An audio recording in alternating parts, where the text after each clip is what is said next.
Il y a deux mots qui me viennent à l'esprit, dynamisme et fondation. Dynamisme parce qu'il y a énormément de choses qui ont changé. Ça a été pour moi une année de découverte, évidemment, de l'environnement français, de l'organisation. Mais aussi fondation parce que je pense qu'on a commencé à mettre en place un certain nombre de choses qui vont être absolument essentielles pour accélérer notre croissance dans les années à venir.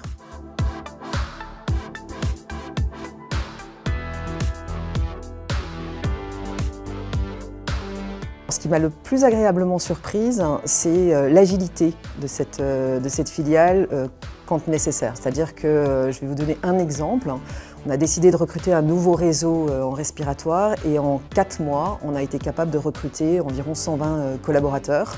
Voilà, ça ce sont des choses qui m'ont surprise, la capacité de toute l'organisation de se mettre derrière un projet de cette ampleur et de délivrer en un temps record.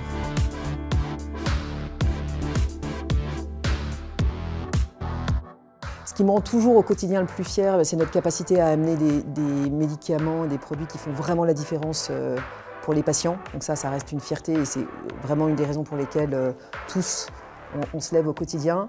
Mais je dirais que ce dont je suis le plus fier, c'est vraiment l'engagement et des collaborateurs d'AstraZeneca France pour toujours faire au quotidien leur mieux.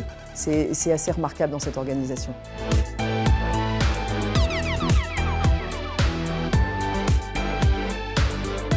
Ce qui a été le plus challengeant et qui reste le plus challengeant, je dirais deux choses.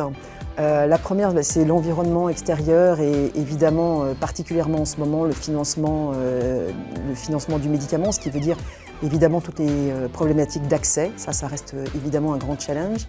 Et aussi, je dirais, la complexité intérieure par moment, c'est-à-dire que voilà, c'est une grosse organisation qui a cru et qui croît très rapidement, ce qui veut dire que de temps en temps, les processus n'étaient pas toujours parfaitement en place et il y a une grande complexité qu'il faut continuer à simplifier. Mais là, je crois qu'on a fait des beaux progrès déjà depuis un an.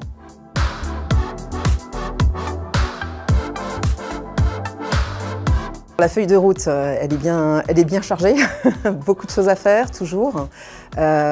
Évidemment, continuer à travailler avec l'environnement, avec les administrations, le gouvernement pour continuer à essayer d'avoir un environnement qui soit le plus favorable possible à l'innovation. Ça reste absolument clé sur l'agenda. Mais également continuer à préparer tous les lancements de demain. AstraZeneca a un pipeline absolument extraordinaire avec des produits qui vont arriver qui vont faire la différence pour les patients, que ce soit en oncologie, que ce soit en respiratoire, en cardiovasculaire et sur la partie vaccin et immunothérapie. Et donc moi, ce qui me tient à cœur, c'est de m'assurer qu'on a toutes les conditions pour avoir le plus rapidement possible accès en France à ces produits.